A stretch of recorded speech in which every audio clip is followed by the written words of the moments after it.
Alright, guys, as you can hear the sound of my voice, I actually just got done watching Hell in a Cell, and I'm not gonna lie, there was more times I got angry than actually enjoying it. But I'm just gonna get into it. I know as much as I want to talk about the main event, I'm just gonna get into this thing. Now, when it comes to the first Hell in a Cell match of the night, it was Roman Reigns versus Rusev, and I actually found this match to be a lot more enjoyable than the other two. Now, and I'm gonna get into those a little bit later. Now, when it comes to Roman Reigns versus Rusev, they pretty much had the feud that's most believable because even though they kind of wanted to have Roman Reigns to be the conquering hero, the babyface of the whole thing, even though he was pretty much the heel of the entire situation, and all because of Rusev was Bulgarian, they decided to have him as the heel, which made no sense to me. But other than that, I really did want the comeuppance for Rusev to actually happen. But unfortunately, it didn't. But they put on an amazing match.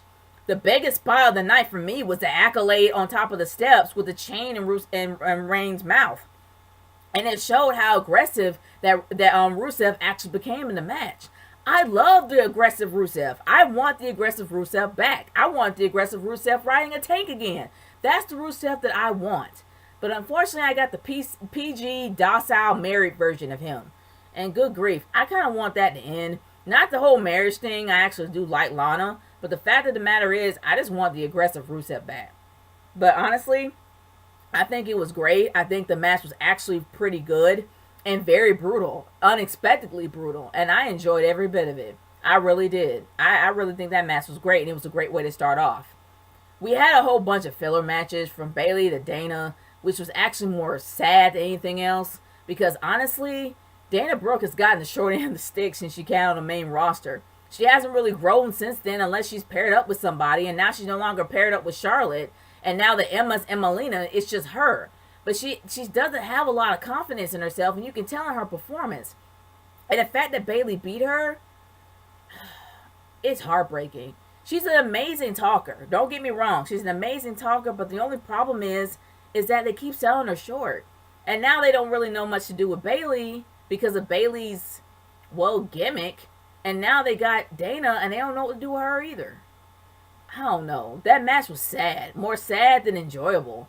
And it makes me feel bad at what they're going to do with Dana. I hope they actually send her back to NXT so she can find what her niche is or her shtick and make it work. But let's move on to other matches of the night. Enzo and Cass versus the Club. Club won. Who cares? Snooze. Sorry. I don't really care much for the Club anymore because they really have built the Club to be idiots. It's bad enough that they were actually, I don't know, ball collecting doctors. And then they ended up being hardcore again, even though I don't really consider them to be hardcore anyway. Not since their New Japan days, and that's long gone. But other than that, even though they beaten Enzo and Cass, it don't really mean anything. They're still a bunch of stooges, unfortunately. But let's move on to the New Day Championship match. Yeah, I don't care much about that either. The reason why I don't is because for some strange reason the WWE are obsessed. And I'm talking about obsessed with statistics. I don't know why. For some reason they are obsessed with actually beating Demolition's 470-day record. And they're at 430. What's the big freaking deal? Here's the big freaking deal about this with me. All they're doing is holding those belts. That's all they're doing. The same thing that Nikki Bella did with the Divas title, which really pissed me off. The thing is, at least be a fighting champion, and they don't really fight. They don't really put them up for grabs that often. And that's the one thing that bothers me about the tag team titles or any title in general. It's rarely being fought for. And then they're saying, oh, they held it for 430 days. They're nearly beating Demolition's record. That doesn't matter, man. It really doesn't matter if you're not a freaking boss about it. If you're not going in like a soldier and fighting that battle to get your belt back, who cares? Seriously, who freaking cares how long they've had it? Because all it has been is a glorified belt buckle to them. And they switch it off because there's 3 of them.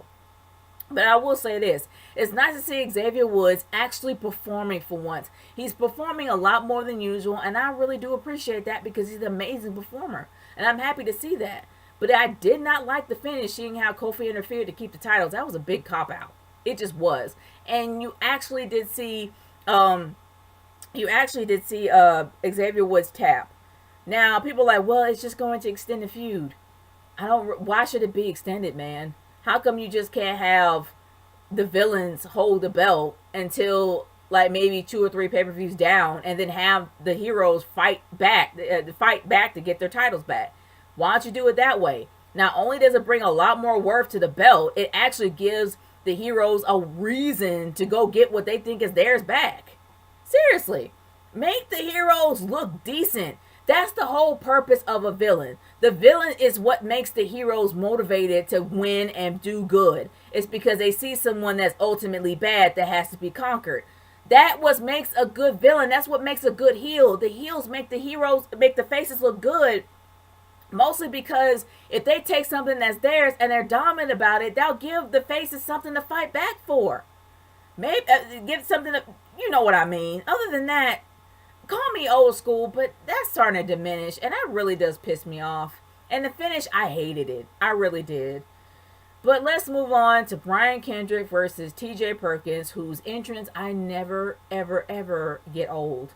It never gets old for me, like ever. But I will say this. I did not care about this feud at all. And I love the cruiserweights. I really do. But I could care less about this feud. I really did. Because honestly, the way they set up Brian Kendrick, they made him look like an idiot. They really did. Oh, this is my last chance. Oh my goodness, if I don't get the belt back, then that's it for me. No, it's not. It never was. You're 37 years old. Half of the roster is either your age and higher, and they still have some go in them. So what is your excuse? Seriously, do you honestly think that crap was going to work? Oh, wait, it just might, because half of the audience don't even remember what really went on. They barely remember anybody that's in the freaking crowd. Shoot, the Bostonians didn't even know that Kofi Kingston was from Boston. Everybody knows Sasha's from Boston, but nobody knew Kofi was. So I really am not surprised if no one really knows the history behind these guys, and they can probably get away with a lot of crap, which is sad. But other than that, the match itself, it was a standard average cruiserweight match. They actually performed the way they should perform, as usual. And it wasn't horrible, but it was expected. I just didn't like the finish because the finish dragged freaking on. The fact that Brian Kendrick pretended he was injured just to pull off an old school heel move and then do his submission hold on him for the win was just, why? Why, dude? At least act like you earn it. Like fight like you earn it. Like, seriously. I hated that finish. It was such a cheap win. It was cheap and ridiculous. And if they extend this feud further, oh gosh. I know they got more cruiserweights than this. They need to start off something else. Seriously, something else. Anything. But other than that, we got Brian Kendrick as the winner. I should be happy because I am a fan of Brian Kendrick. But this feud really made him just seem subpar. It just did. It downgraded him, in my opinion. And I didn't really care less about it. But let's move on to the second Hell in a Cell match of the night. Kevin Owens versus Seth Rollins. This match actually was pretty interesting, but it didn't really have a leg to stand on, not feud-wise, because you had Seth Rollins feuding with Triple H, and then you had Kevin Owens having a potential feud in Chris Jericho. But these guys brought it. I'm not going to lie. And every Hell in a Cell match, including the women's, they actually did use the cell as a weapon. So I can't necessarily say they didn't. But when it comes to that match, Kevin Rollins went all out, as well as Seth Rollins going all out. There were amazing spots in that match, and that match actually did kind of trump Rusev a little bit. Not so much with the chain accolade, but when it comes to making spots, that match actually was the spot hitter of the night. There were amazing spots with these two guys, and they just went at it, just kept going. And then, of course, there was the screwy finish. Now, for people who really weren't paying attention, every single time you're going to spot a screwy finish, look for the referee. The black-haired referee that was the same referee that actually had the women's title but gave it to Charlotte by mistake instead of giving it back to Sasha the night that Sasha, the week after Sasha Banks actually won it, he ended up giving the belt back to Charlotte instead of Sasha Banks. If you remember that guy, look for that guy. That's how you can tell a screwy finish is about to happen, because that referee shows up. He always shows up. I don't know his freaking name, but I know that every time that there's a screwy finish, he's there, front and center. But of course, he left the door open, trying to get the other referee out of there. Here comes Chris Jericho with the key in the lock. Jericho helps with the win. Yay! I don't know. But I will say this. I like being wrong, and then I don't like being wrong. When it comes to the fact that we didn't see Triple H, and it would have made something out of this ending, we didn't see it. It was just Jericho. Jericho helping us bay Kevin Owens. And Kevin Owens ended up retaining the title. But I'm not going to lie. Kevin Owens, he was Kevin Owens. He gave his all. Jericho wasn't even freaking needed. Jericho should have just been outside the ring and maybe tried to get in but couldn't. Because Jericho really was not needed. He's not needed at all to promote Kevin Owens. He just seems like he's trying to promote himself. That's why I can't stand him around. Because honestly, it's no point for Kevin Owens. The thing is, when you have a veteran there by your side, the veteran's job is to make the other guy look good, not promote himself. Kevin Owens really doesn't need anybody at his corner because he can promote himself as an amazing heel. But for some reason, Chris Jericho always gets involved. Now he's in this dumb storyline with the whole best friends thing that is not going to end till Lord knows when, until the belt is up for grabs. Good grief. We're going to be in for a while. But other than that, I can just say that it looks like right now their friendship is strong. Who knows, it might change on Raw. But all I can say is that this match actually did have an amazing spots of the night. And it was a favorite. I'm not going to lie. It was an amazing match with really huge expectations. Unexpected expectations of this match came from me. If that makes sense. But other than that, let's just talk about the main event of the night. I ain't going to talk about any other match because it really wasn't worth talking about. But let's talk about the match. It was completely overhyped, completely overdrawn, completely overspoken, oversaid, over everything. Even when it came to this contract sign, they made this too much of a big deal. I'm talking about Sasha Banks versus Charlotte. Was this match horrible? No. Was this match overhyped? Yes, extremely. And honestly, the folks on Twitter, I don't really understand why everybody was so freaking surprised that Sasha Banks and Charlotte was going to close out the night. It's a given, y'all. Seriously. And it's not because of creative, and it's not because of Vince McMahon. It's because they really overhyped this to the nth degree, and the hype train kept on going. If they didn't deliver, they would look like stooges, and not only that, a lot of people will be leaving. Less butts in seats, less money being made. They did it because they wanted to make more money, and they knew that these women were a draw because it was the first time it was ever done. History being made. And I use that in quotations because even that's oversaid. The one thing when it comes to history being made happened at WrestleMania 32 when not only the title of Diva was dropped to superstars, they also got a brand spanking new, amazing looking belt. That was when history was being made. When it comes to this Hell in a Cell match, sure, we had two women in there for the first time ever. But was history being made? No, not by far. Because these women have not done it before. They had 0 spots. They were extraordinarily exhausted, which they had every right to be. Because this match, the Hell in a Cell match itself requires an amazing amount of endurance. And it's completely different from anything they've done. It's like doing a workout routine for the first time. And then you do something else and you're exhausted because it's something completely new that your body's not used to. They were gassed out for a while, man. They gave it everything that they had. They were literally working on fumes. And I know, and the one thing that really did bug me about Hell in a Cell matches, that everybody keeps trying to pay homage to Mick Foley. There has to be at least one Hell in a Cell match that has to pay homage to freaking Mick Foley. I love Mick Foley. I know Mick Foley had a crazy spot by literally jumping 20 feet off, being knocked 20 feet off the cell with a tooth shoved up his nose. And then literally falling 20 feet down into the ring until there's a hole and there's nothing there with a tooth still shoved up his nose. I get it. It was crazy. He nearly died twice. I understand. You want to remember that because it's burned and tattooed in your brain. But if you can't perform the same spot that Mick Foley did, don't bother in trying to execute it. I know Sasha was down. Her adrenaline was up. When she looked down, reality kicked in. She's like, I ain't doing it. Seriously. It's okay if you don't do the same thing Mick Foley did because he wouldn't want you to. And I'm not saying that women should not be in Hell in a Cell. But this match should not have been a Hell in a Cell match. It should have been a street fight. It should have started off being a street fight and then worked its way up to a steel cage, and then worked its way up to a Hell in a Cell. They started this off way too early. They put far too much pressure on these women to succeed. They got scared a lot. And in my opinion, there were a few botches here and there, but not enough to have them hurt, completely injured. I could be wrong. But speaking of injuries, when it came to Sasha Banks and her back, they waited far too long, having her being taken off of the stretcher for her to go back in the ring and fight. It literally took you out of the match. They tried to pay an homage to Mick Foley. It did not work. The one thing about that is Mick Foley got immediately off. As soon as they tried to will him out, the guy literally got knocked himself off and ran back in the ring and went straight up. He started off with the hype. He just kept on going.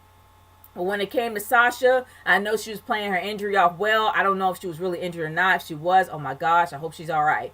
But other than that, she tried to sell it so well, and there was a lot of selling going on. I ain't gonna lie.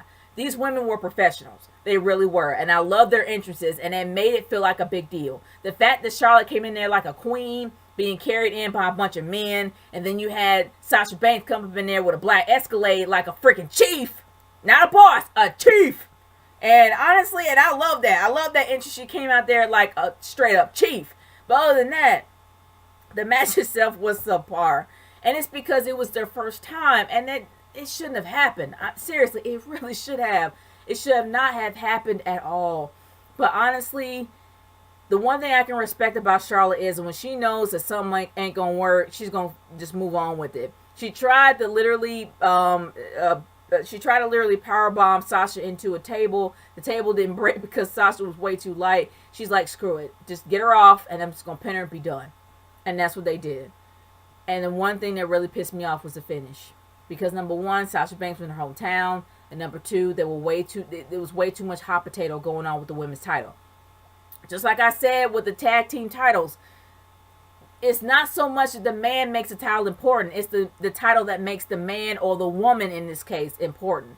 They played far too much hot potato when it came to the belt itself. You had Sasha Charlotte had it for a while, and then Sasha beat her on Raw. Then all of a sudden, Sasha lost it at SummerSlam. Then after that, about a week or two later, Sasha ended up winning again on another Raw, and then you have Charlotte winning again on another pay-per-view. And they're saying that Charlotte is like 14-0 now. Here's my question. The more hot potato that you play with this belt, the less worth it has. You need to actually have it on somebody and make that person look good. I'm not going to lie. Charlotte is an amazing heel. An amazing heel. But she's had her run. And it's nice to actually see the babyface hold the belt for a while. Sasha has not had a decent title reign since she's had the belt. And sure, she's had it for close to about a month and a half. But other than that, it's just not enough. I would actually like to see the babyface conquer the heel for once, instead of the heel conquer the babyface. But the one thing that Irvin actually told me, he's like, the history of Hell in a Cell is that the heels actually do win. Most of the heels, majority of them, actually do win. And it's true here. You had Charlotte, who was a major heel, as well as a major player in the game, beat Sasha Banks. So unfortunately, Sasha did not win. Did I not like the finish? Not entirely. Did I not like the match? Somewhat, but it still was subpar and completely overhyped, especially the fact it was like, oh, it's the first match in history with women in it. That is what messed it up. Because everybody's expectations was extraordinarily high, knowing that this was going to be the first Hell in a Cell match in WWE history that women were going to be in it. And that just put the nail in the coffin for it. Because it made it average, it made it subpar, and it put far too much pressure on these women when they were not ready. But other than that, guys, that's my overall opinion of the main event. My overall opinion of this entire pay-per-view is that this pay-per-view was average, but extraordinarily overhyped to be something great when it was not. It's not bad. I did enjoy Rusev. I did enjoy Seth Rollins versus Kevin Owens. I did not like any of the filler matches because I could care less about them. And Sasha Banks versus Charlotte was subpar at best. They handled it like chiefs. They handled it like professionals. They gave it their all, but it was their first time. It was something they weren't used to and were accustomed to. So maybe the second Hell in a Cell match they're going to have will be a lot better than this. Just the first time just didn't work. First time was not the charm here. Or it's the third time is the charm. Other than that, it just didn't work the first time. But guys, those are my overall thoughts towards Hell in a Cell. What is yours? Leave it in the comment section below. I'm curious to hear y'all's thoughts about this. But other than that, guys, I am done. Those are my thoughts. Peace out. I'm out of here.